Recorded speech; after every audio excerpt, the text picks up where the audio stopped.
The weather forecast with C3 Production. Good evening, ladies and gentlemen. I'm so happy to have you for this brand new edition of the weather forecast, as we'll be expecting calm weather across the entire nation this evening and until the morning. As always, I advise you to have your umbrellas whenever you go out and to unplug your electrical appliances due to rainfall that is likely to persist in most of the east, the center, the south, the western highlands, and the coastline. We will have a minimum temperature of 18 to 19 degrees, that is in the northwest region of the country, and a maximum temperature of 28 degrees in the north region. For details, ladies and gentlemen, let's go first to the Adamawa region, where showers are expected in Tibati and Menganga. The rest will be covered. The same weather condition will prevail until the morning. As you can see, we'll have a minimum temperature of 19 to 22 degrees. Next, let's go to the central region, where showers are expected in the whole region, as you can see, with thunderstorms. Do not forget to have hot drinks before you go to sleep. Next, let's end now with the southwest region, where showers are expected in Menji only. The rest will be cloudy. The same weather condition will prevail until the morning, where we'll have a minimum temperature of 18 degrees.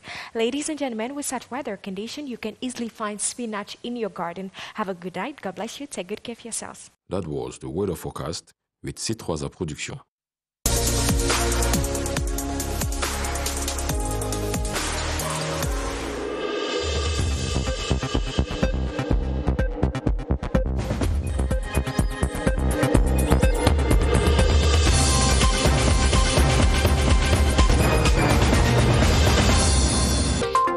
$1 million My Office Suite software deployed to schools across the country for computer literate learners. The Ministry of Basic Education signs a protocol agreement with the Swiss firm Carousel Finance, acting for the Russian developer. Over 600 microfinance institutions operate in Cameroon, some in illegality, offering banking services. The Ministry of Finance notifies the lawlessness as the 7:30 News presents the costs and benefits of their functioning. The World Heavyweight Championship in Mixed Martial Arts, Francis Ngannou, is applauded by President Paul Biya for his outstanding show of determination. The Predator gets his congratulatory letter from the Minister of Sports and Physical Education today. Good evening and thanks for joining us. Those were the headlines of the 7:30 News.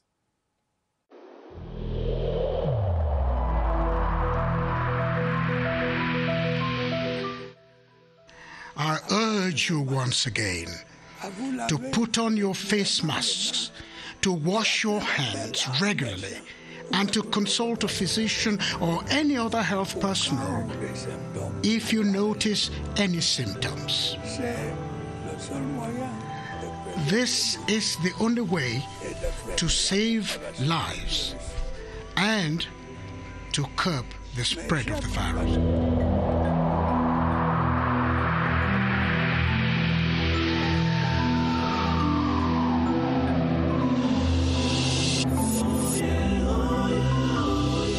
Welcome back. Digital learning in the basic education sector is being enhanced with 1 million My Office Suite software expected to be dispatched to schools across the nation.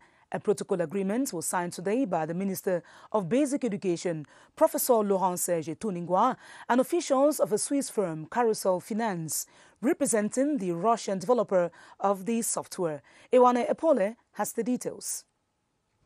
Russian developer of Office software agreed to provide and introduce software licenses of My Office Education in Cameroon schools after the signing of a protocol agreement between the Ministry of Basic Education and Carousel Finance SE. What we're offering is a software which allows you to process, like write text documents, and also to be able to learn skills in informatica, in development of programming skills.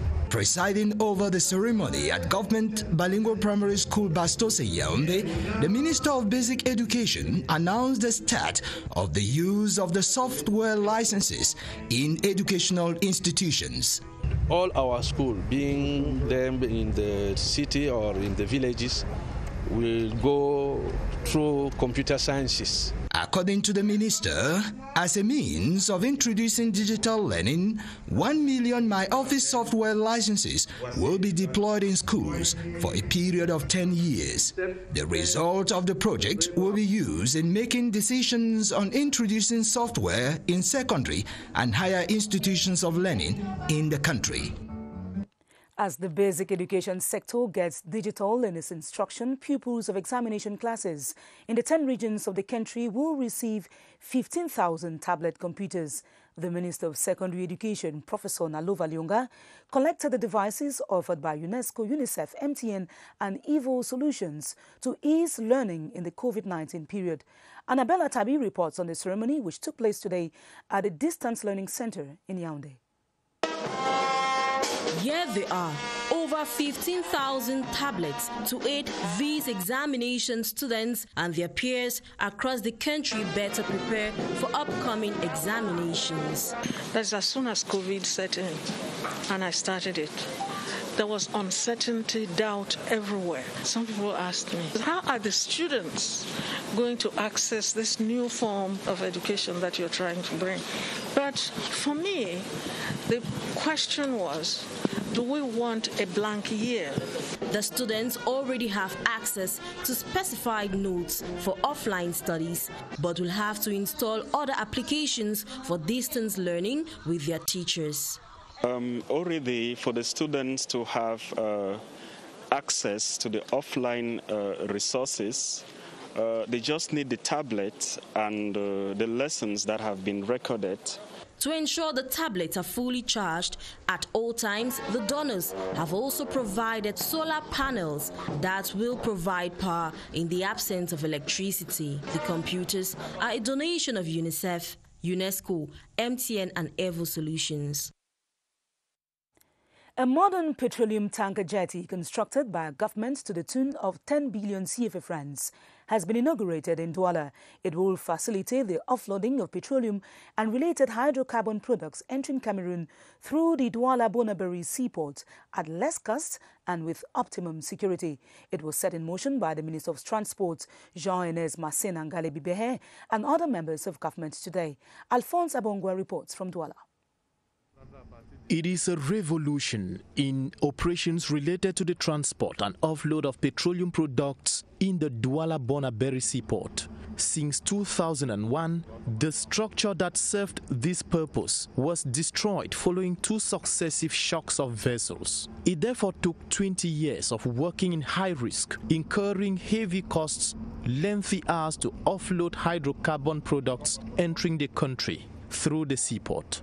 The 10 billion CFA francs worth modernized structure puts an end to constraints on state treasury. The offloading speed will be 400 cubic meters per hour. This will improve in the future to 600 cubic meters per hour, which is excellent. Looking at the marine loading arms, so that means the number of days or time the vessel will stay at berth will lower.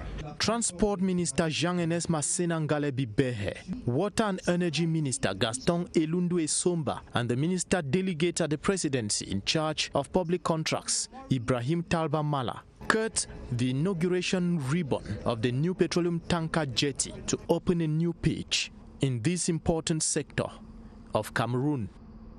And on to one of our top stories, Cameroon counts over 600 registered and unregistered microfinance institutions, and about 80% of Cameroonians bank with them.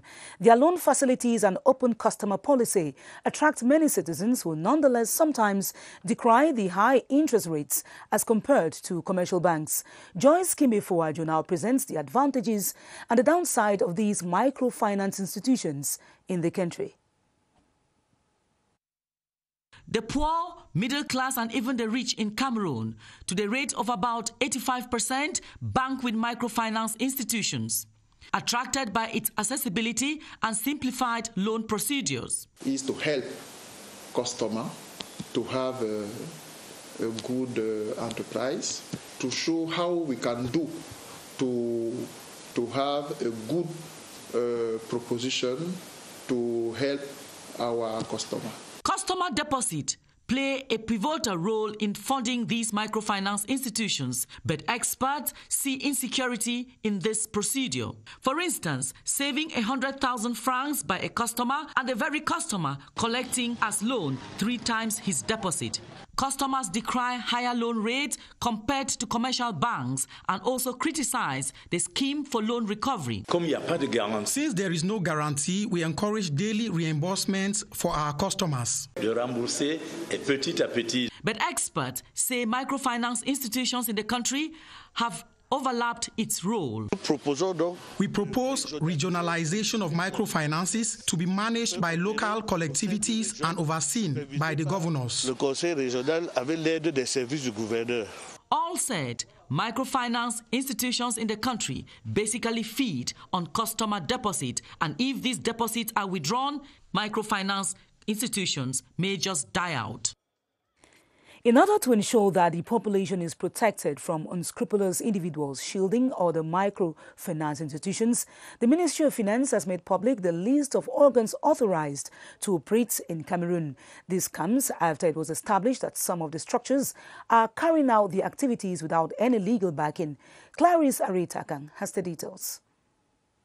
Depending on the category under which they operate, microfinance institutions have rules to abide to. A number of irregularities observed in the sector have put this in the spotlight. In October, there was another list that was published of institutions which were collecting savings without accreditation. You are given an accreditation based on your request. You are only recognized as a microfinance institution if you have an accreditation. Addressing clandestine activity within microfinance structures follows regulations laid down by the Banking Commission on September 2017 and implemented since January 2018. If we establish that they are of bad faith, we're going to close them down. If we say they are of good faith, we're going to help them harness their strategy, compile the necessary file, submit it with the Ministry of Finance. Second step is going to be sanctions, 3 months to 2 years imprisonment, then a fine of 2 million to 25 million. Microfinance institutions have proven instrumental in enabling many inhabitants access financial services hitherto out of their reach. Respecting the law is thus essential to prevent the economy and users from being cheated out of their dues. And now on to this development story. This year's International Labour Day is an occasion for stakeholders to envision the influence of the coronavirus pandemic in the work milieu. Adapting to change by diffusing ICT innovations has enabled workers manage stress and stay performance. Yoti Kalelisonga reports that video conferencing and working in shifts are some of the options adopted by enterprises. To rid of the stress of COVID-19 and get the job well done while respecting government's prescribed barrier measures. Sometimes we do back office, like what I'm doing now is back office. We do most of the flight preparations, administration, messages to our customers beforehand. When we go to the office, it's just check-in and no waste of time. An efficient but rather demanding work mode. The children are around. I concentrate in my home office. It's really stressful. For others, working in shifts does the trick. We are about 8 of us in the morning. 4 of the workers usually come. In the midday, the other 4 come and meet the others so that they can go now at home so that we respect the barrier measures. But the customers keep on complaining that no, the prices are high because of this COVID-19. You see, things are hard, so there is no money. People need to give us but a very cheap price so that we can manage it, all of us together. And because of the too much cheap price, we cannot support it because it will not be able for us to buy the material to work it. So you see, it stresses us. Nonetheless, workers still thrive in the face of the coronavirus. In politics, the Cameroon Democratic Union, founded by the late Adamu Ndamjoya on April 26, 1991, is 30 years old. The political outfit, which today prides itself of parliamentary and council seats, is encountering a couple of succession squabbles since the demise of its national chairman. What is the state of the party at 30 and how can it regain its glory? Kilian Dandifon attempts answers in this investigative report tonight. Created at the advent of multi-partyism in Cameroon, the CDU party had legitimate ambitions to conquer power. 5 presidential polls under its founder, late Dr. Adamu Ndamjoya, CDU comes within the first 5 except as an ally in 1997. Dame Joya succeeded to build a strong institution which survived to serve his personal interest while he was alive. The texts are clear on the devolution of power in the party. Unfortunately, there is no disposition of CDU texts which say what happens in the case of a definite vacancy. After 30 years, CDU is gripped by problems. The problem of leadership, the problem of succession, the problem of financing, the problem of ideology and philosophy. The party's greatest headache is succession. There is only one sure way to regain national repute. If a party wants to be performant, they should consider that they could not manage the party as a family affair, but manage the party as a national affair. Like any political association, CDU had national ambitions, but today it is confined to its polity, non-division. Owners of houses located around project sites associated to the 2022 Shine competition have been urged to quit without delay. The Minister of Housing and Urban Development, Celestine Kecha-Kutes, gave the final warning today in 7 different sites. She rounded off her tour at the Yaounde Municipal Lake, where she expressed satisfaction at its transformation. Prince Will Mukwele Aduma has the details. The beginning of an end to years of planning for the transformation of Yaounde's municipal lake into a befitting tourist site in Cameroon's capital city. On site, the visiting Minister of Urban Development and Housing is briefed by the Spanish constructing company on the ground since last January. To do not add delay on delay. So I'm very happy to see what is happening now here, and I'm sure that next month, next year, this heart of our city will be a wonderful place to be.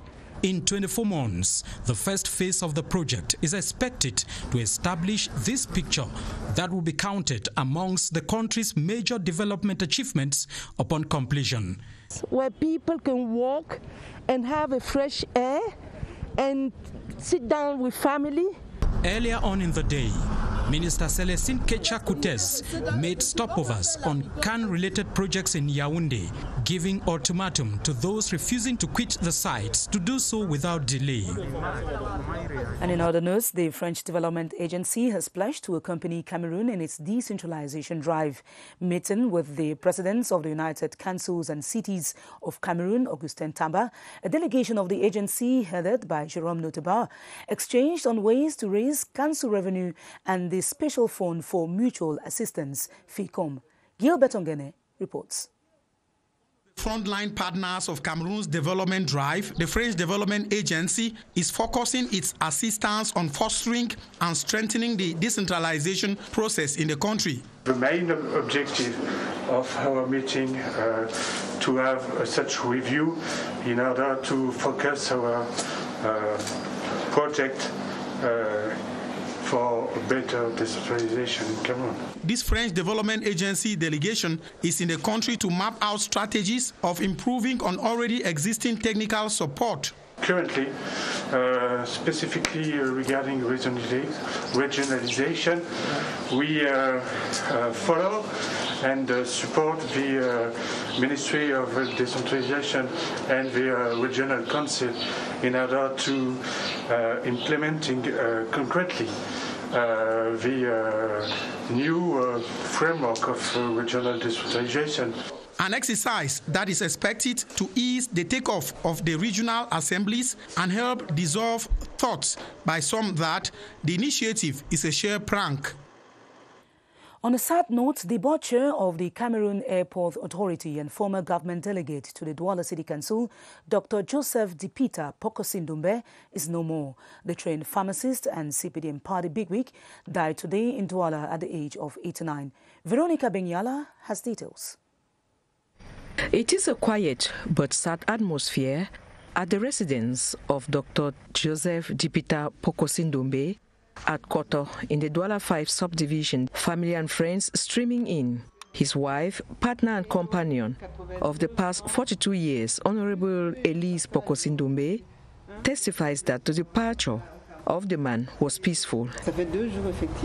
At about 2 a.m., he had a malaise and went to the bathroom. Unfortunately, he lost consciousness and never returned. Dr. Pokosindumbe will be remembered as a rigorous, multidimensional, and goal-driven figure who worked until the last moments of his life. His wife says he has been writing his memoir. Dr. Joseph Dipita Pokosindumbe opened his first business, Pharmacie Aqua, in 1960 upon graduation at the Faculty of Pharmacy in Paris. Same year, he started his political career and was elected councillor to the Douala City Council in 1962. In 1970, he was elected deputy to the Federal National Assembly. He became government delegate to the Douala City Council in 1996. Until death, he was a member of the Economic and Social Council, member of the Political Bureau of the CPDM, and president of the Board of Directors of RDC. He leaves behind a wife and 9 children.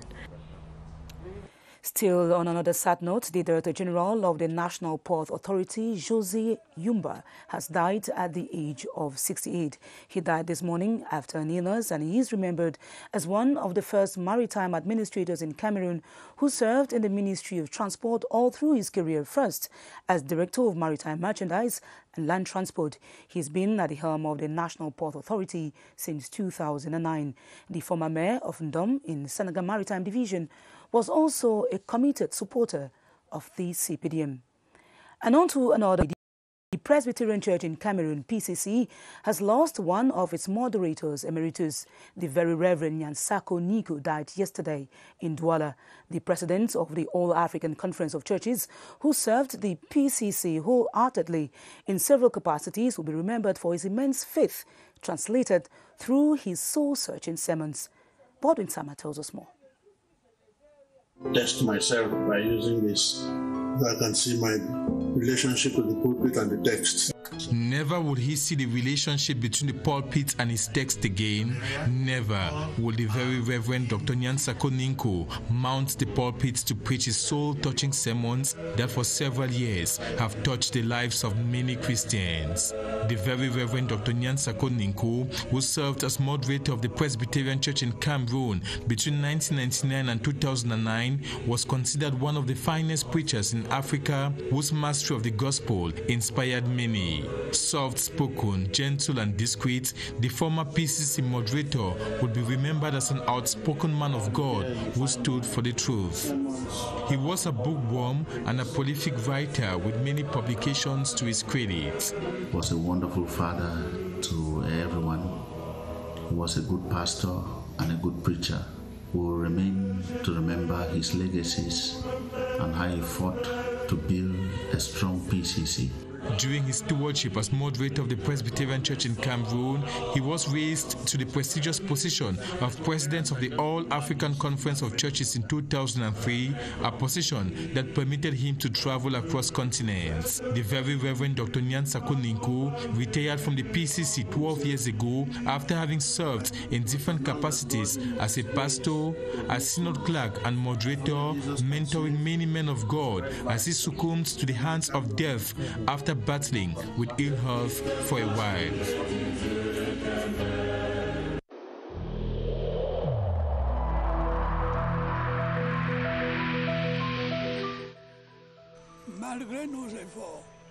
Despite our efforts, COVID-19 plunged many families into mourning and seriously hampered the functioning of our economy and society.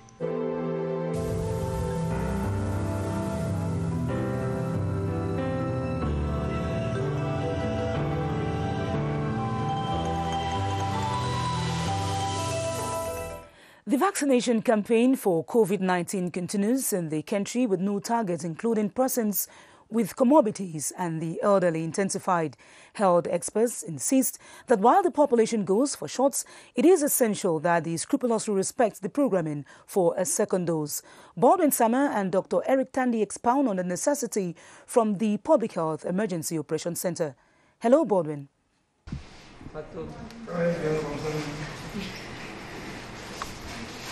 Good evening to you, Esther Kima.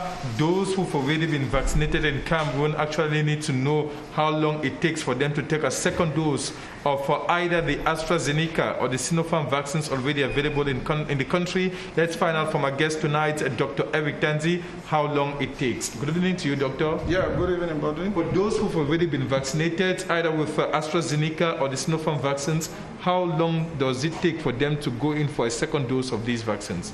Yeah, Baldwin, the information is very clear, and especially at the moment when they are being vaccinated, these dates and the rendezvous is being communicated clearly.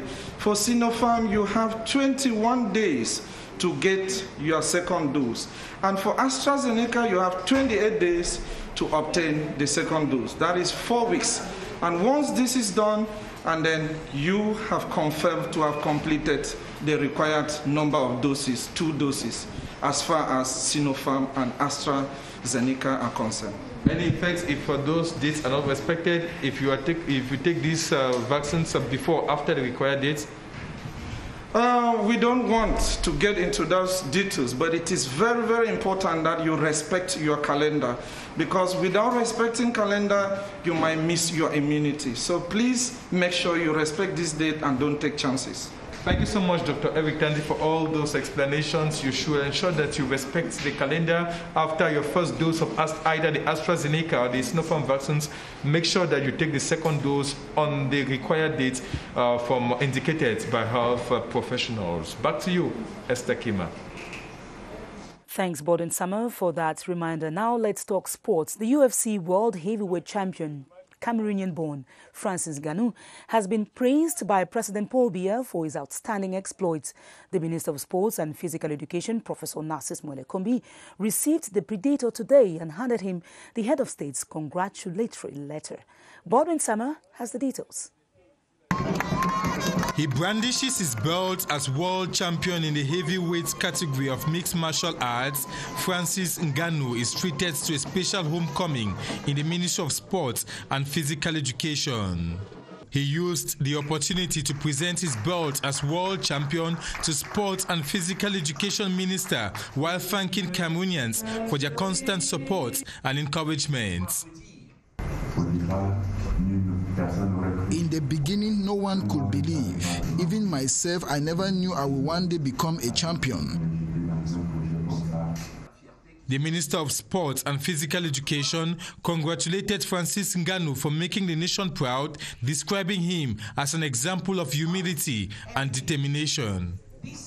Francis Ngannou received words of encouragement from the President of the Republic, plus an encouragement envelope telling signs of the nation's recognition for a job well done. And the success of Francis Ngannou is one of conviction, faith, determination, and discipline. The world heavyweight champion started off with little or no experience, got trained, and kept the fighting spirit. Constantine Baum tells us how. Growing up as a kid in a poor family in his village called Bati, west region of Cameroon, he dug sand to sell in order to raise money for him and his family.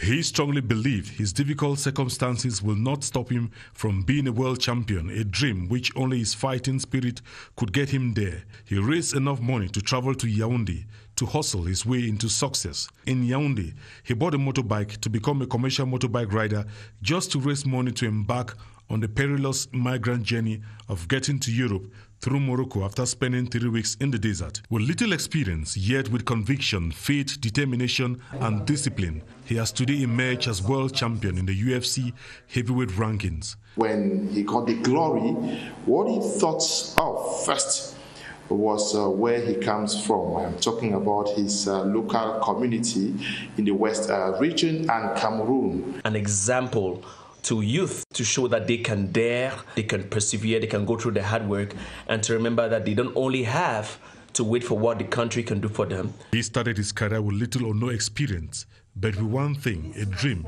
in spite of all odds, thanks to what we call fighting spirit. He has created a Francis Ngannou Foundation, which has as mission to provide the children of Cameroon with the skills to expand their horizons. This edition of the 7:30 News with the reading of this press release from the Ministry of Defense. Defense forces fighting Boko Haram in the Nigerian locality of Wulgo that shares borders with Fotokol in Cameroon have neutralized assailants who attacked Sector 1 of the multinational Joint Task Force of the Lake Chad Basin last Monday. 2 of the insurgents were killed in the course of the violent clashes, according to a press release from the Ministry of Defense signed today. 6 tactical vehicles of the enemy were immobilized and weapons, including machine guns, were recovered. No life was lost and no injuries were sustained. Join Adel Mbala at 8:30 p.m. for the news in the French language. I'll be back tomorrow at 7:30 p.m. God willing.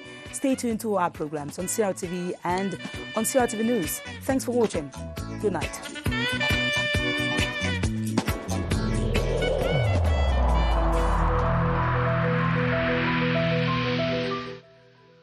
I urge you once again to put on your face masks, to wash your hands regularly, and to consult a physician or any other health personnel if you notice any symptoms. This is the only way to save lives and to curb the spread of the virus.